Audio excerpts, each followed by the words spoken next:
것이니라. 아멘.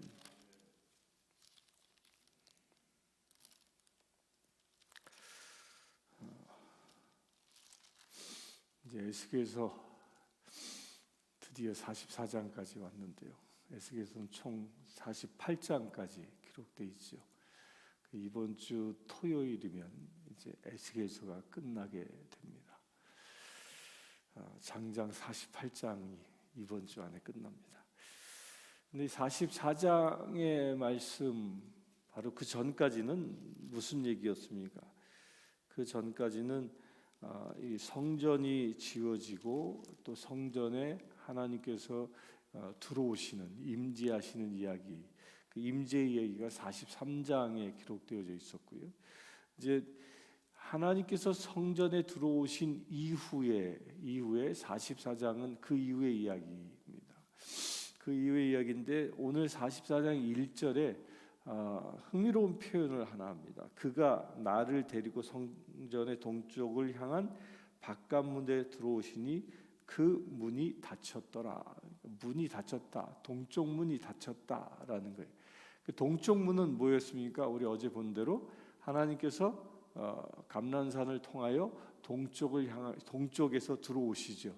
곧 하나님께서 성전을 떠나실 때 그 역방향으로 들어오신 겁니다.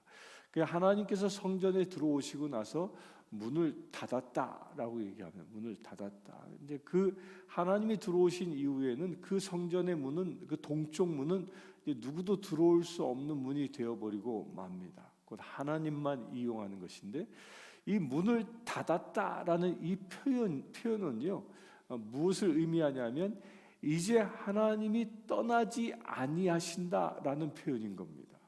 문을 닫았다라는, 떠나지 아니한다. 하나님이 이제 새 성전에서 영원토록 세상에 우리와 함께 하시겠다라는 표현이 문을 닫았다라는 겁니다. 문을 닫았다. 실제로 이것은 이제 요한 계시록에서는 무엇으로 표현합니까?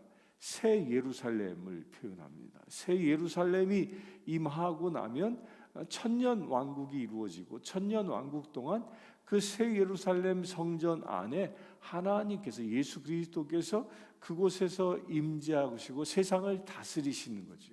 그러니까 하나님이 세상을 떠나지 아니하시는 그런 일을 예언하고 있습니다. 그러니까 마지막 때가 되면 하나님이 떠나지 않습니다.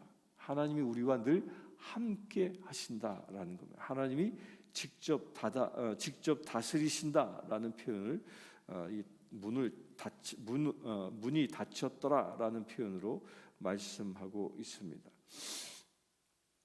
그리고 나서 그 문을 닫고 이제 그 닫힌 문을 보게 되고, 이제 에스겔이 성전 앞에 가 보니까 여호와의 영광이 여호와의 성전에 가득한지라.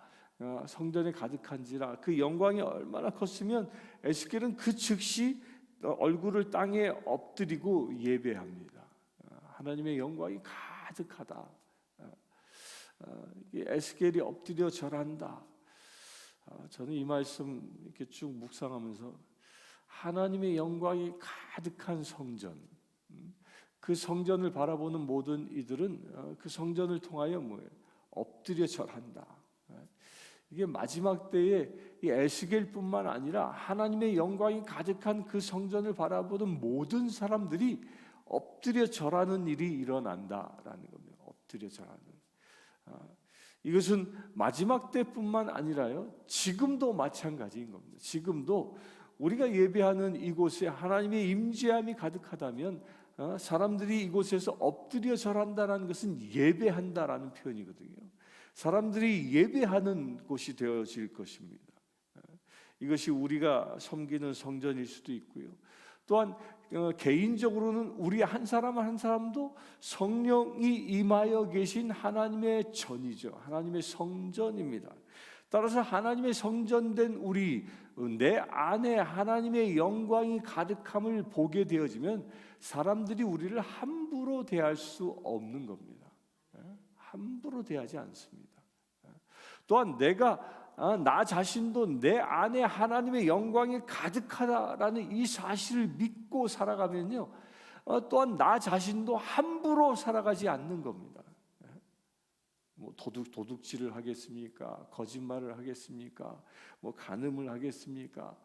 그런 나쁜 행위들을 행할 수 없는 것이요. 왜? 내 안에 하나님의 영광이 가득한데.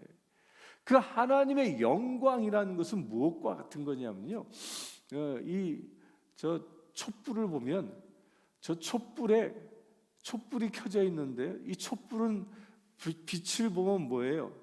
그늘이 생기잖아요, 반대편에. 그런데 저 촛불 가운데, 촛불이 있는 곳에 그늘이 없는 곳이 있습니다. 어딘지 아세요?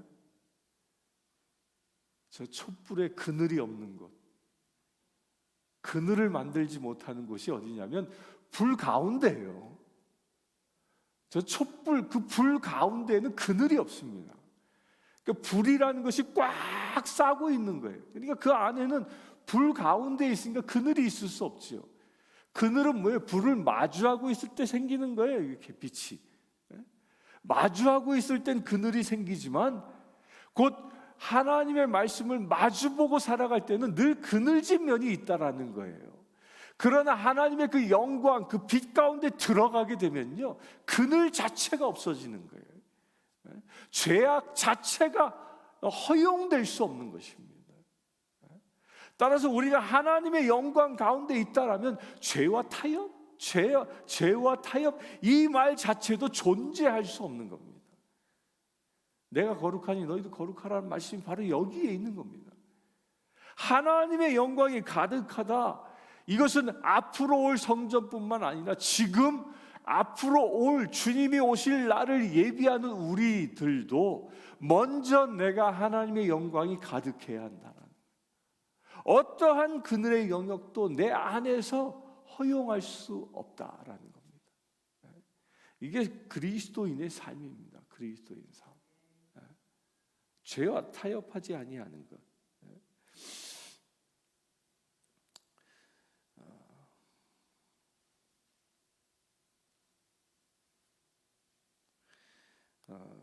그리고 나서 이제 이 하나님의 영광이 가득하다 해놓고 7절에 보면요, 이방인을 너희가 마음과 몸에 할례 받지 아니한 이방인을 데리고 내 떡과 기름과 피를 드릴 때 그들로 내 성소 안에 있게 하여 내 성전을 더럽힘으로 너희의 모든 가증한 일 외에 그들이 내 언약을 위반하게 하는 것이 되었으며, 너희가 내 성물의 직분을 지키지 아니하고 내 성소에 사람을 두어 너희 직분을 대신 지키게 하였느니라. 이 말이 무슨 말이에요? 성경을 좀 아시는 분은 금방 눈치를 챌 텐데, 이 말은 뭐냐면요, 여호수아가 이 이스라엘을 가나안을 정복하러 갈 때 기브온이라는 족속이 나타나죠. 기브온이라는 족속이 나타나서 그 여호수아 군대와 사실은 가까이 있었던 족속이었지만, 그들이 어떻게 옷도 해진 옷을 입고 빵도 막 곰팡이나 빵 가지고 뭐 그러고 우리가 먼 길에서 왔다, 당신이 소문을 듣고, 그런데 우리를 치지 마시오, 우리와 조약을 맺읍시다, 이렇게 해가지고 조약을 맺잖아요. 그걸 알고 보니까 가까이 있는 거예요. 하나님은 어떻게 하라고 그랬어요? 가나안 땅에 있는 모든 족속을 다 죽이라 그랬습니다. 심지어 소와 양, 염소까지 다 죽이라고 했습니다. 다 죽이라고 했는데 그 기브온 족속한테 속은 거죠. 속아서 언약을 했기 때문에, 여호수아가 언약을 했기 때문에 하나님께서 그 여호수아가 언약한 것 때문에 기브온 족속을 처벌하지 못하게 합니다. 그리고 그들을 뭐 하게 해요? 성전의 노예의 삶을 살라고 하는 거예요. 그 얘기를 하는 거예요. 근데 노예의 삶은 누구의 노예가 되는 거예요? 제사장의 노예가 되는 거예요. 제사장의 노예가 되는 것인데, 이 제사장들이 나중에 이 기브온 족속들을 그냥 허드렛 일을 시키는 노예였는데, 그들을 자기가 하기 싫은 일들을 다 시켜버린 거예요. 제사장이 해야 할 일, 한번 여러분 생각해 보세요. 짐승 멱다는 일, 그 제사장만이 하는 일이에요. 그거 맨날 한다고 생각해보세요. 피를 이렇게 손에 묻히면서. 이 손에 옷에 뭐야 늘 피비린내가 이게 서려 있는 사람이 제사장이에요. 그거 하고 싶겠습니까? 그리고 또 뭐 피가 절절 쏟으면 그거 받아가지고 또 뿔에 뿌리고 제단에 뿌리고, 이게 정말 그거요. 그냥 뭐 1년에 한두 번 한다면 모르지만 매일 하는 건 매일 매일. 뭐 어떤 날은 뭐 성경 뭐 수십 마리를 합니다. 수십만 마리를 합니다. 수십만 마리. 축제가 있고 6월절이 되면 6월절이 되면요, 그 얼마나 많은 피를 했으면 예루살렘 성전에서부터 그 피가 흘러 시내를 이루었다라고 할 정도로, 그 뭐 상상해 보십시오. 우리 한국 사람들 그 백정의 일이라고 그러잖아요. 얼마나 그게 하는 일이 고됐으면 그 백정이라고 얘기해요. 백정. 제사장들이 그 일에 쩌들어 사니까 하기 싫은 거죠. 아마 저도 그럴 것 같아. 매일 그러고 있어요. 그러다 보니까 이 기브온 족속들에게 그 일들을 시키는 거예요.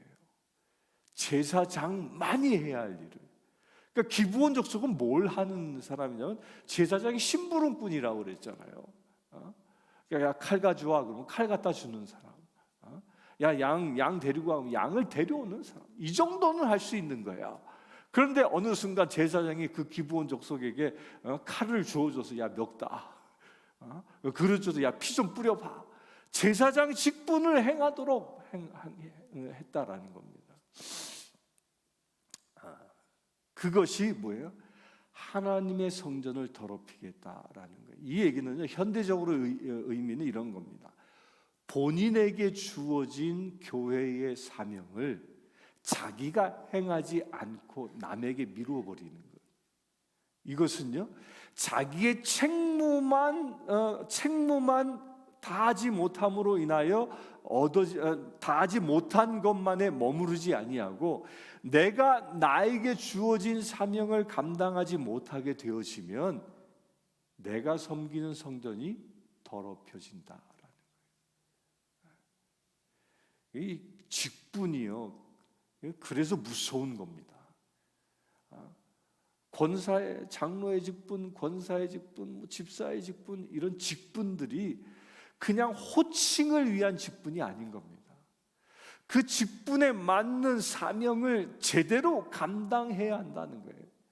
그걸 제대로 감당하지 못하게 되면 나만의 책무가 아니라 내가 섬기는 성전을 더럽히는 일까지 더럽히게 되어진다라는 겁니다. 하나님은 그렇게 보신다라는 거예요. 자기가 맡겨진 직무는 충실해야 합니다. 특별히 새벽을 깨우시는 분들은 중보자의 사명을 받은 거죠. 충성되게 하는 겁니다. 이 땅에 온갖 문제들을 다 끌어안고 하나님께 구하는, 그리고 하늘의 복을 받아 세상에 베푸는 그 일에 목숨 걸고 하는 거죠.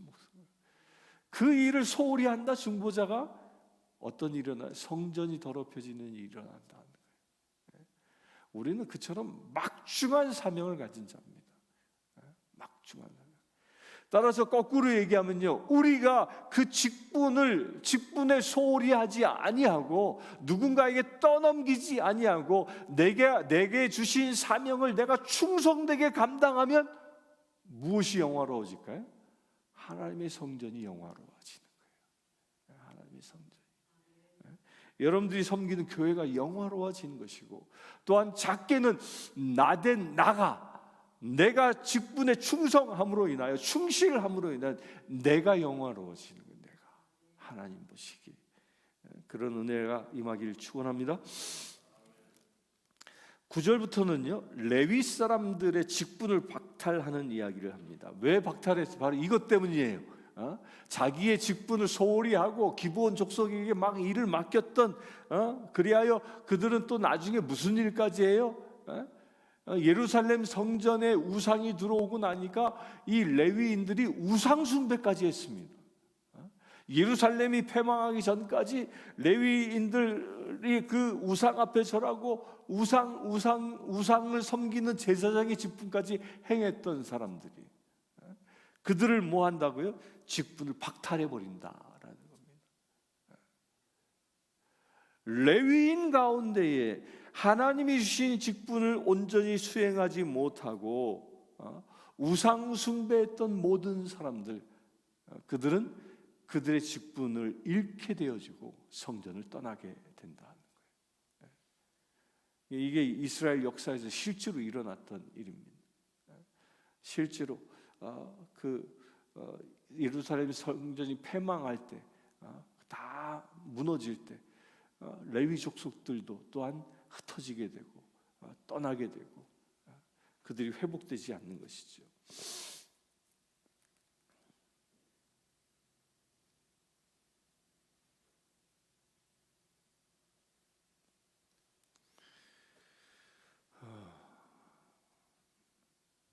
그래서 13절에 보면요, 그들이 내게 가까이 나와 제사장의 직분을 행하지 못하며 내 성물 곧 지성물에 가까이 오지 못하리니 그들이 자기의 수치와 그 행한 바 가증한 일을 담당하리라. 제사장의 직분을 행하지 못하고 뭐 한다고요? 가증한 일을 담당한다. 가증한 일. 그러면서 내가 그들을 세워 성전을 지키게 하고 성전에 수종드는 일과 그 가운데 행하는 모든 일을 맡기리라. 이 말은 뭘 얘기해요? 기브온 족속들이 했던 일을 레위 족속이 하는 겁니다. 그러니까 우상을 숭배했던, 또 하나님의 말씀에 순종치 않았던 레위 족속이 이제 제사장의 직분을 감당하지 못하고 뭐 한다고? 성전 지킴이 하는 거예요. 성전 지킴이. 기브온 족속들이 했던 일을 이 성전에서 쫓겨난 레위인들이 한다라는 거예요. 이 말은 뭘 얘기하는 거예요? 기브온 족속의 신분은 뭐였어요? 신분은 종이었어요. 그 레위인이 말씀에 순종치 않음으로 인하여 제사장의 직분을 잃어버리고 종된 자, 종의 직분으로 전락하는 겁니다. 전락하는. 우리 성도들을, 또 주님의 사람들을 표현하는 그 용어가 여러 가지가 있죠. 뭐 교인, 성도, 이렇게 표현도 하고, 봉사자, 이렇게 표현하기도 하고, 또 어떤 분은 나는 종입니다, 종으로 표현도 합니다. 그런데 종의 표현은 우리가 아주 조심해서 써야 됩니다. 우리의 신분은요, 사실 종이 아니에요. 종의 표현은 뭘 얘기하는 거냐? 우리의 본래의 신분은 하나님의 아들, 딸이에요. 또 예수님과의 관계에서는 어떤 관계예요? 형제지간이기도 하고, 예수님은 또한 너희는 이제 나의 벗이라 얘기하셨잖아요. 동등한 관계거든요. 곧 하나님 앞에서는 우리가 자녀의 신분이지만, 종은 뭐냐면 우리의 주변의 이웃들을 대하는 태도는 우리가 그들을 종의 태도로 대해야 한다라는 거예요. 그러니까 신분이 종이 아니라 섬김의 자세를 이야기하는 거예요. 그런데 오늘 여기에서 레위인은요, 신분 자체가 종이 되는 거예요. 신분 자체가 제사장의 직분에서, 곧 하나님을 섬기는 자녀의 직분에서 그가 추락하여 성전을 지키는 그런 종의 신분으로 전락한 겁니다. 여기 이 개념 이해를 정확히 해야 됩니다. 나는 하나님의 종입니다. 그러니까 나는 이렇게 성전을 지키고 수종드는 일을 하는 거지요. 이게 아닌 거예요. 하나님의 아들과 딸의 신분으로 나의 이웃을 내 몸처럼 사랑하는 것, 하나님 앞엔 자녀의 신분이지만 사랑하는 그 대상에겐 종처럼 그를 섬기는 자라는 거예요. 이 개념을 정확히 아십시오. 따라서 여러분들은 하나님 앞에 어떤 분들이에요? 자녀인가요? 그리고 세상 사람들에게는 어떤 신분, 어떤 자세로 대해야 돼요? 종의 자세로. 이게 하늘에 속한 자의 삶의 태도입니다. 근데 땅에 속한 자는 어떻게 할까요? 땅에 속한 자는요, 사람들에게는 왕처럼 행동하려고 그래요. 왕처럼. 그리고 신 앞에는 종과 같이 됩니다. 이 개념이요, 당시 이 에스겔이 쓰여질 당시에 이방인들의 개념이에요. 그러니까 이방 족속들은 신의 종입니다. 신의 종. 그러니까 신이 시키는 대로 하는 거예요. 신이 아들을 잡아 바치라 그러면 아들 잡아 바치는 거예요. 신의 철저한 종입니다. 그게 그리스 로마 신화에 나오는 그 신에 대하여 인간이 대하는 태도예요. 그런데 그 신의 종된 나는 세상 사람들에 대해서는 어떻게 지배하는 왕과 같은 존재가 되는 겁니다. 그래서 이방인들은 끊임없이 세상을 정복하는 일을 하는 겁니다. 잘 보십시오. 그 에스겔이 활동했던 그 시대와 그 이후의 시대를 보면 세상을 패권 국가가 되는 나라들의 다 공통점이 뭐예요? 우상숭배 국가들이에요. 이집트 우상숭배 국가죠. 지금 이 에스겔이 있는 이 바벨론 우상숭배 국가죠. 나중에 페르시아 우상숭배 국가죠. 또 헬라 알렉산드리아 헬라 다 우상숭배 국가입니다. 그 우상숭배 국가들은 신의 종으로 세상을 정복하는 자예요. 그래서 왕이 어떤 자가 돼요? 왕은 신의 대행자가 되는 거예요. 그리하여 그 왕을 섬기는 모든 사람들은 그 왕의 종이 되는 겁니다. 그 높은 종이 될수록 고관대작이 되는 거예요. 이게 세상의 개념과 우리 성경의 개념, 그리스도인의 개념의 차이인 겁니다. 명심하십시오. 우리는 하나님 앞에 아들, 딸이요, 세상에는 종처럼 섬기는 자라는 거예요. 그러나 세상 사람들은 신의 종으로 세상에서 권력을 유지하고 세상을 지배하려고 한다는 거예요. 이게 그리스도인과 세상인의 차이인 겁니다. 따라서 우리가 그리스도인이라면 하나님의 아들의 신분의 그 자긍심을 가지고 나의 이웃을 섬길 수 있어야 하는 겁니다. 그럴 때 그 섬기는 현장에 무엇이 일어나요? 하나님의 영광이 일어난다는 거예요. 세상 사람들이 너희를 보고 나를 보리라 말씀하신 바가 바로 거기에 있는 겁니다. 우리가 하나님의 그 큰 사랑을 받아 그 사랑으로 세상을 섬기는 것을 보고 그 사랑을 통하여 하나님을 발견하게 된다는 거예요. 이 전도 쉬운 겁니다. 이렇게만 하면 전도 돼요. 날 보면 하나님이 보이면 전도가 될 수밖에 없는 거예요. 새벽을 깨우는 분들은 다 그런 일이 일어나길 바랍니다. 제가 좀 흥분했네. 15절부터는 이제 제사장에 대하여 얘기하고 있는데요.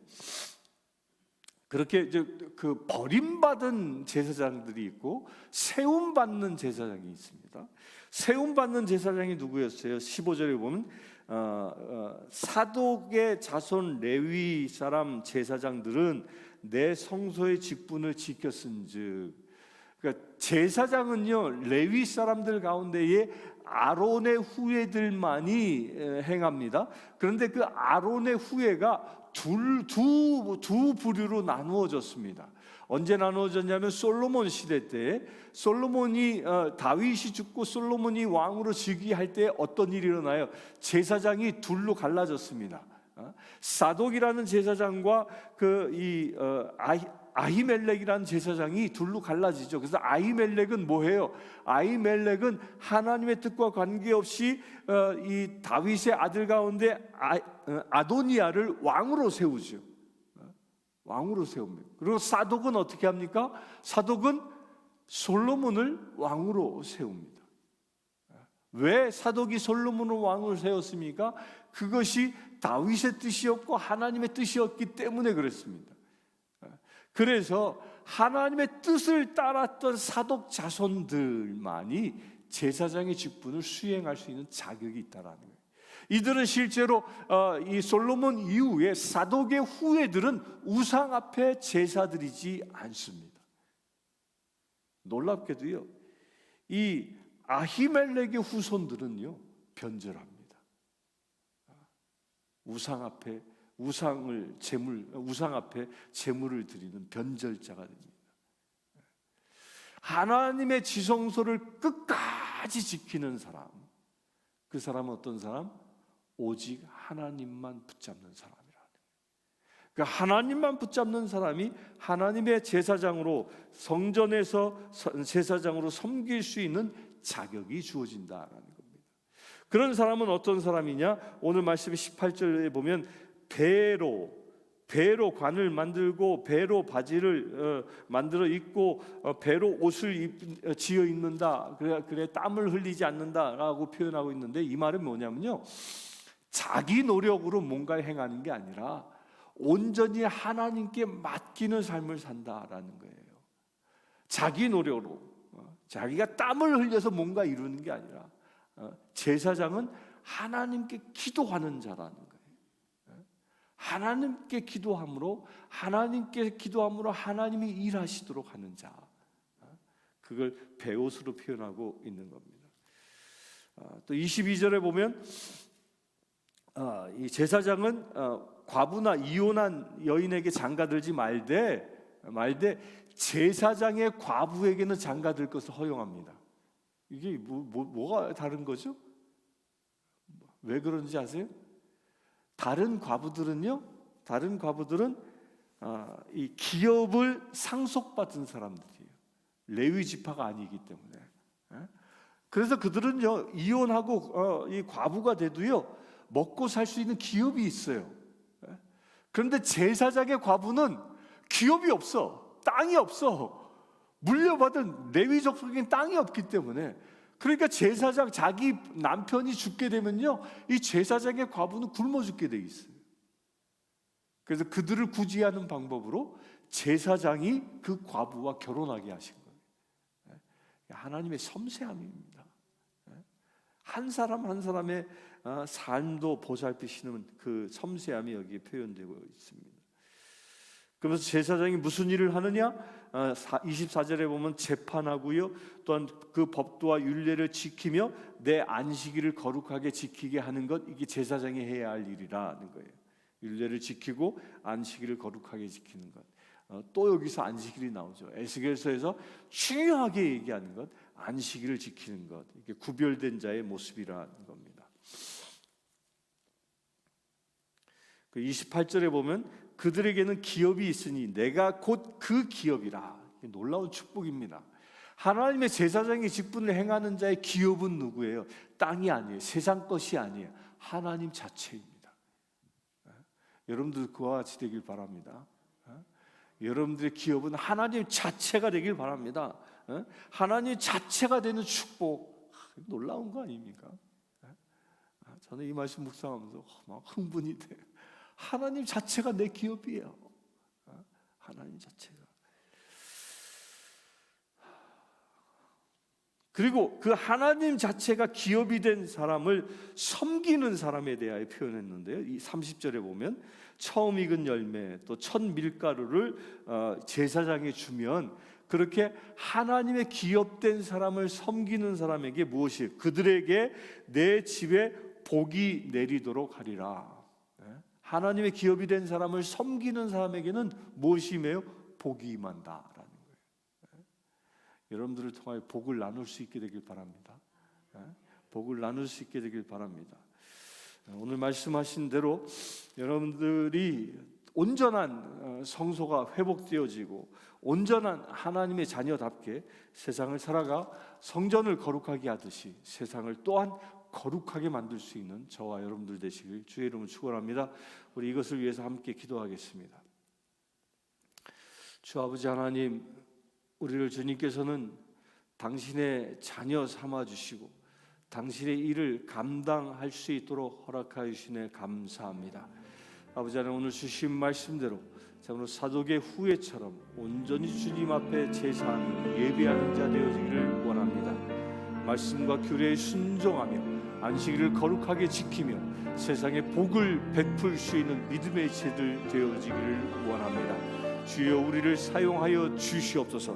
우리를 주님께서 당신의 자녀 삼아 주셨사오니 우리가 머물고 우리가 만나는 모든 현장과 그 심령마다 저들에게 하늘의 복이 나누어지는 놀라운 역사가 이루어지게 하여 주시옵소서.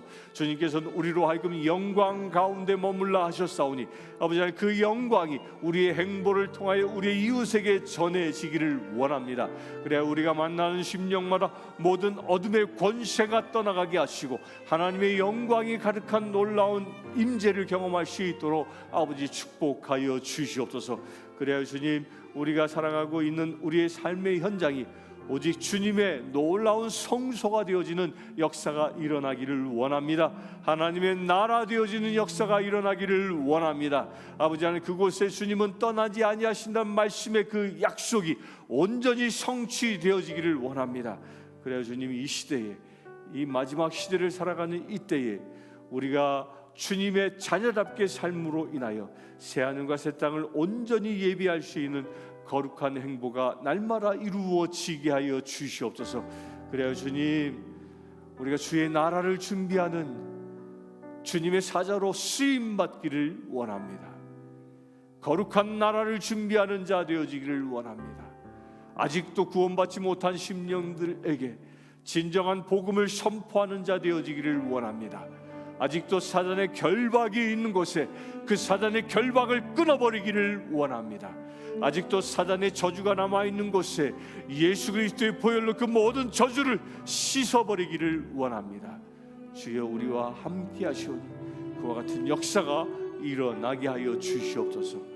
온전히 주님께만 쓰임받는 우리 되게 하시고 오직 주님의 영광을 세상 만방에 드러낼 수 있는 우리 되어질 수 있도록 아버지 축복하여 주시옵소서. 이 시간 예배하는 모든 심령들, 오늘 하루의 삶을 통하여 하늘의 영광 가득한 거룩한 삶이 될 수 있도록 또한 은혜를 더하여 주시옵소서. 우리 주 예수 그리스도의 이름으로 기도드리옵나이다.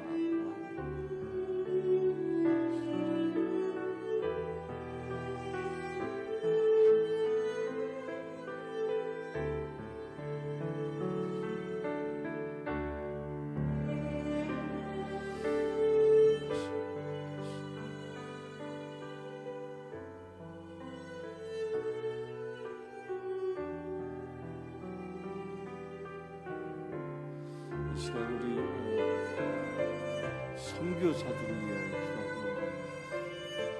이제 여기 알고 있는 선교사가 있다면 그분의 이름을 떠올리고 그 가족과 그의 사역을 기도해 주시고, 특별히 저 이슬람 지역에서 이 시간도 목숨을 걸고 선교하는 이들이 있습니다. 그들에게 주의 능력이 가득할 수 있도록 오늘 에스겔의 예언의 말씀이 그들에게도 온전히 성취되어질 수 있도록 이 시간 합심하여 기도하기를 원합니다.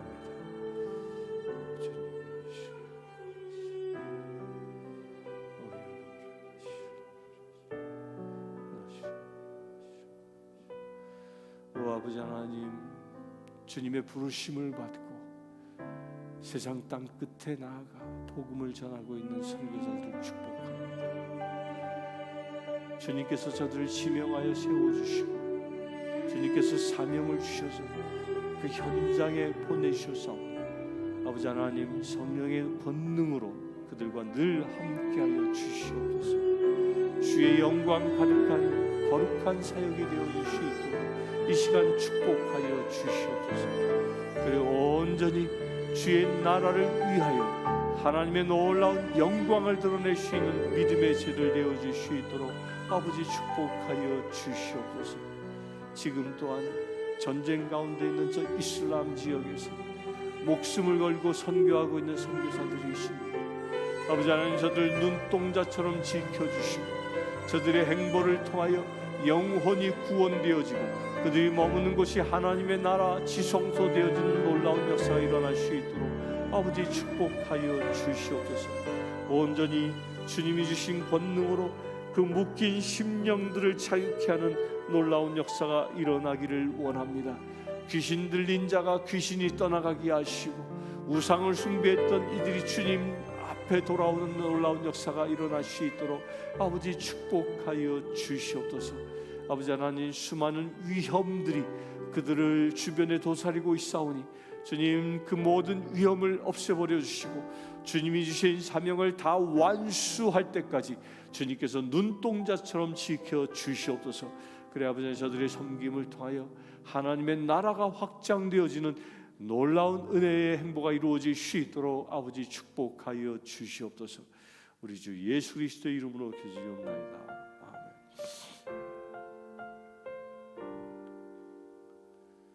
시간 축도가 끝나면 각자에게 주신 기도 제목을 가지고 함께 기도하겠습니다. 지금 우리 주 예수 그리스도의 은혜와 하나님의 크신 사랑과 성령 충만함, 늘 하나님의 성전에 머물며 주의 영광을 경험하며 어떤 세상 가운데 빛된 사역을 감당길 원하는 주의 사랑하는 모든 지체들 위해 지금부터 영원토록 함께 하실지어다. 아멘.